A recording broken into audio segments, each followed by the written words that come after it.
Diamonds గురించి, stones గురించి, మాలల గురించి చాలా డౌట్స్ ఉన్నాయి. సో ఇందులో అడగండి, ఏ ప్రశ్నైనా అడగండి.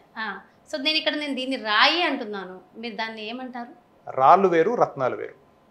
మీకు ఒక పర్ఫెక్ట్ ఎగ్జాంపుల్తో చెప్పాలంటే, మనిషి గొంతు ఉంటుంది, ప్రతి గొంతుకి శబ్దం వస్తుంది, కానీ ప్రతి గొంతు నుంచి సంగీతం రాదు. అలాగే రాళ్ళు వేరు, రత్నాలు వేరు. మెరిసే ప్రతి రాయి రత్నం కాదు.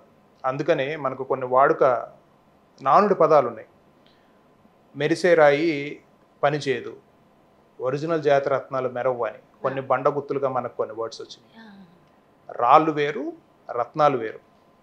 మనకు దొరికే అంటే మనకు కనపడే స్టోన్స్ ఉంటాయి కదా, మనకు సాధారణంగా కనపడేవి. వాటిల్లో అత్యున్నతమైన స్థాయిలో ఉన్నవి, జాతకరీత్యా ధరించిన వారికి యోగ్యమైన ఫలితాలను తీసుకురాగలివి. Gem stones are meant for purpose.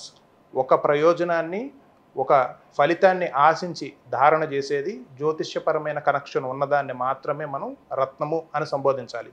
మిగతా అన్నీ రాళ్ళే. ఎట్లా అయితే గొంతు నుంచి సంగీతం రాదో, శబ్దం వచ్చే వాళ్ళందరికీ అందరూ పలుకుతారు, కానీ సంగీతం ఎట్లాగో జెమ్ స్టోన్స్ కూడా ద బెస్ట్ క్వాలిటీ పర్పస్ఫుల్గా యూస్ చేసేవి ఏవైతే ఉన్నాయో వాటిని మాత్రమే మనం రత్నాలు అనాలి. మిగతా అన్ని రాళ్ళే. ఈ రాళ్ళల్లోనే సింథటిక్స్ కూడా వస్తాయి. అంటే natural gem stones, synthetic gem stones ఉంటాయి. రాయి పెట్టుకోమన్నారండి ఈయన మమ్మల్ని, గురువు గారులే మమ్మల్ని రాయి పెట్టుకోమన్నారండి, ముత్యం రాయి అంట, పగడం రాయి అంట.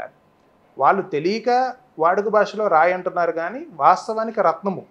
ఒక వ్యక్తి తాలూకా జాతక చక్రాన్ని, తాను అనుభవిస్తున్న బాధల నుంచి తప్పించుకోవటానికి తనల్ని ప్రగతి పదంలో ముందుకి నడిపించేదే జాతి రత్నము.